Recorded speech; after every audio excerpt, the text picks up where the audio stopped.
Assalamualaikum warahmatullahi wabarakatuh. Kembali lagi di video pembelajaran kimia mudah. Insya Allah kalian pasti bisa. Baik, di video pembelajaran kali ini kita akan belajar tentang teori atom Rutherford. Ini adalah teori atom selanjutnya setelah teori atom yang dikemukakan oleh J.J. Thomson. Baik, kita mulai saja pembelajarannya. Jadi kenapa dinamakan teori atom Rutherford? Karena penemunya adalah Ernest Rutherford. Nah, ini ditemukan pada tahun 1911.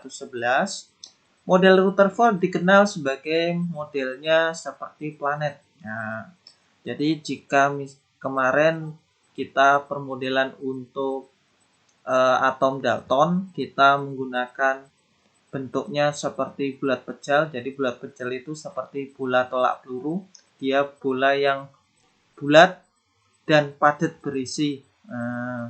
Jika J.J. Thomson kemarin menggunakan pengibaratan sebagai roti kismis atau buah semangka atau buah jambu biji. Nah, Rutherford ini dia dikenal sebagai model planet. Oke.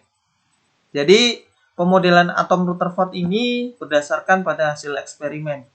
Kita tahu bahwa pada tahun 1890-an banyak ilmuwan itu menggunakan sinar radiasi sebagai untuk menemukan teori-teori atau mengembangkan teori-teori atom yang ada. Nah, jika kemarin J.J. Thomson itu menggunakan sinar katode, jadi sinar itu bermuatan negatif. Sekarang Rutherford pun juga menggunakan sinar radiasi, yaitu adalah sinar alfa. Nah, sinar alfa ini adalah sinar yang positif. Nah, jika kemarin negatif, sekarang sinar alfa ini adalah sifatnya adalah sinar positif yang dapat dihasilkan melalui tabung sinar katode yang berisi gas helium. Nah, bagaimana bentuk dari sinar alfa? Jadi percobaannya kira-kira seperti ini, di mana ini adalah sinar alfanya, kemudian nanti dia ditembakkan di lempeng emas, sebuah plat emas. Nah, ternyata sinar alfa ini ketika ditembakkan, ingat ya, sinar alfa tadi muatannya adalah positif. Nah, ketika ditembakkan ke plat emas atau lempeng emas, dia ada yang lurus. Nah, ada yang menembus lurus. Kemudian ada yang berbelok. Nah, selanjutnya ada juga yang dipantulkan. Sinar alfa ini dipantulkan kembali, dia tidak menembus. Nah, ini adalah percobaan dari si Rutherford. Nah, di sini ada namanya layar deteksi. Ternyata sinar alfa ada yang diteruskan, ada yang dibelokkan, ada yang dipantulkan. Nah, kira-kira gambarnya jika ini adalah sebuah partikel, jadi partikel ini, sebuah sinar ini, kenapa kok bisa dia dipantulkan kembali, kok tidak tembus? Nah, si Rutherford ini menyatakan bahwa ada kemungkinan sebuah inti. Nah, ada sebuah namanya adalah inti atom.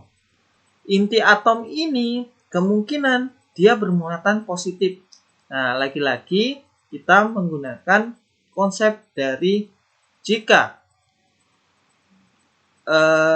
sebuah partikel biasanya kalau positif atau magnet, positif dengan positif akan tolak-menolak. Ataupun negatif dengan positif dia akan tarik-menarik. Nah, si partikel ini ketika dia sinar alfa ini kena suatu titik atau inti atom, dia akan kembali. Karena kita tahu bahwa sinar alfa itu muatannya adalah positif. Dia adalah sinar positif. Nah, berarti si Rutherford ini dia menemukan namanya ada sebuah inti. Nah, inti atom, di mana inti itu adalah sebuah proton, dapat dikatakan proton. Dia muatannya adalah positif. Nah, kemudian nanti ada dia dikelilingi oleh elektron. Nah, kenapa kok berkas partikel ada yang lurus saja? Karena dipercaya bahwa ada ruang hampa. Jika dia tidak atau bahasanya mengenai ruang hampa, ruang yang kosong di antara jarak ini, maka dia akan lurus. Selanjutnya, jika dia hampir atau menyerempet, kira-kira kalau menyerempet itu hampir mengenai inti atom, dia akan berbelok sedikit. Nah, kira-kira seperti itu. Jadi ini adalah percobaan menembakkan sinar alfa pada lempeng emas tipis. Nah, si Rutherford kemudian menyimpulkan bahwa atom itu mempunyai inti yang merupakan pusat massa yang kemudian dinamakan dengan nukleus.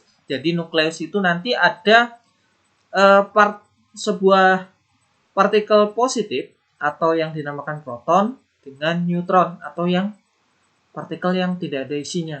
Nah, kemudian dia dikelilingi oleh awan elektron yang bermuatan negatif. Bagaimana model dari atom Rutherford? Nah, kira-kira seperti ini. Oke, kira-kira seperti ini modelnya. Ya. Jadi, ada sebuah inti atom, kemudian dia dikelilingi oleh elektron. Ya, inti atom ini dikelilingi oleh elektron, dia sudah ada namanya adalah lintasannya. Nah, maka terjawablah sedikit kenapa inti atom itu bahasanya tidak berdampingan dengan yang namanya elektron. Jadi positif dan negatif ini sebenarnya tidak berdampingan. Oke. Nah, kelebihan dari teori atom Rutherford ini adalah dia membuat hipotesis atau dugaan bahwa atom itu tersusun dari inti atom dan ada elektron yang mengelilingi intinya. Nah, teori Rutherford bahwa elektron mengelilingi inti atom memberikan inspirasi pada penemuan selanjutnya yaitu tentang lintasan. Jadi elektron itu ada lintasannya atau bahkan kedudukan elektron yang selanjutnya dikenal sebagai kulit atom. Nah, jadi teori atom Rutherford ini membuka lagi ilmuwan mau menggali lagi bagaimana elektron itu kok ada lintasannya. Nah, kira-kira seperti itu. Kemudian, kelemahannya adalah tidak dapat menjelaskan mengapa elektron tidak jatuh ke dalam inti atom. Berdasarkan teori gerak, apabila elektron bergerak mengitari inti disertai pemancaran energi, maka lama-kelamaan energi elektron akan berkurang dan lintasannya makin lama akan mendekati inti dan jatuh ke dalam inti. Nah, model atom Rutherford ini dianggap bertentangan dengan hukum fisika klasik yaitu yang dikemukakan oleh si Maxwell. Berdasarkan hukum tersebut, apabila terdapat partikel bermuatan elektron yang mengelilingi inti atom bermuatan sebaliknya, maka elektron akan mengalami percepatan dan memancarkan energi berupa radiasi elektromagnetik. Dengan demikian, lama-kelamaan elektron akan kehilangan energinya. Akibat jari-jari dari lintasan akan semakin kecil hingga suatu waktu elektron akan bergabung dengan inti atom. Nah, karena fisika klasik memprediksi bahwa tidak mungkin sebuah atom mencapai kestabilan. Padahal kenyataannya atom bersifat stabil sehingga elektron tidak bergabung dengan inti atom. Maka ini adalah kelemahannya. Oke, jadi jika elektron itu memancarkan, maka lama-kelamaan tenaganya akan habis. Jika dia mengelilingi, misalkan kalian mengelilingi lapangan. Oke, lapangan sepak bola. Ketika mengelilingi lapangan sepak bola, lama-kelamaan kalau kalian mengelilingi maka akan capek. Ketika akan capek, maka kalian pasti akan semakin kelilingnya awalnya di luar mungkin bisa di dalam lapangan semakin kecil dan dia nanti kelama-kelamaan tenaganya akan habis maka akan semakin kecil langkahnya atau larinya. Kira-kira seperti itu. Elektron pun juga seperti itu. Nah, ini yang salah satu kelemahan dari teori atom Rutherford. Nah, nanti akan disempurnakan oleh teori atom si Niels Bohr.